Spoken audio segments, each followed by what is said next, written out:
2025, the Titan Speed, which is our next generation platform that's coming to market. We've just installed our first beta unit here in the United States with a support of the Army Research Lab at a customer site in Massachusetts, where they're going through and doing validation and work on that technology.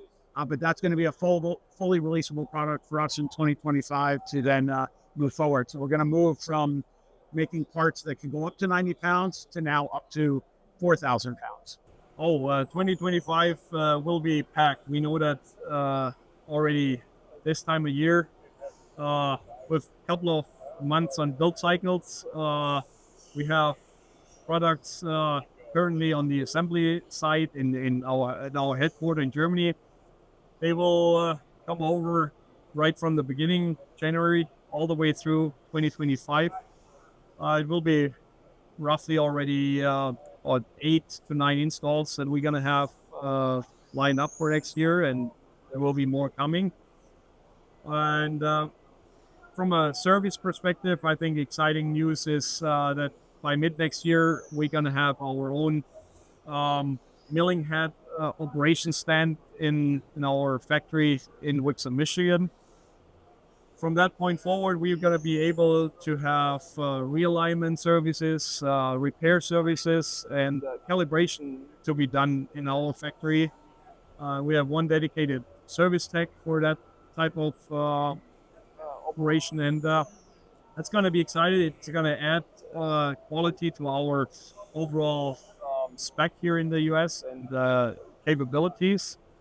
And for the end user, it's a huge benefit just because he has a partner that can provide the full all-in service solutions when it comes to that. As of right now, we used to have to ship these heads back to our headquarters. We're going to cut this off and have this done in the US. Well, there's one thing in particular that I think your readers would be interested in. Last 6 months, we were awarded a $23 million grant from the Department of Defense, the DPA Title III, that allows us to double our capacity to increase the number of powders that we're making, angular powders as well as spherical powders. But we're also going to be starting to get into the ingot marketplace, where we actually be able to make pre-ingots to sell back to commercial as well as the Department of Defense, Army, Navy, Air Force, places like that. So that'll be an interesting evolution, I think, over the next 2 years that people can look forward to us from 2025.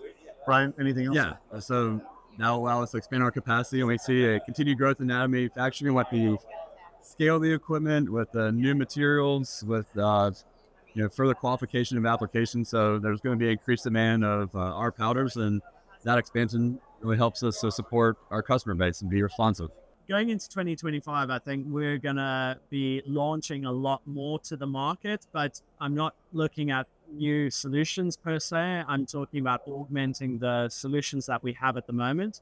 And I think that's where, our customers will start to see the benefit of more AI infused into our technologies and augmenting our technologies to make them easier to use, provide a little bit more of a co-pilot, if we want to use that term, in terms of how they operate the different technologies that we provide, as well as reducing the burden on them to use our technology. So making ease of use easier, but also taking the burden off of a lot of their skilled operators and freeing them up for more value-adding tasks. I think that's the real opportunity when it comes to AI or any of our digital technologies, is reducing that time burden on the skilled operators, where we know the workforce is suffering from a lack of skills. So why not just reduce the time needed for those skilled operators?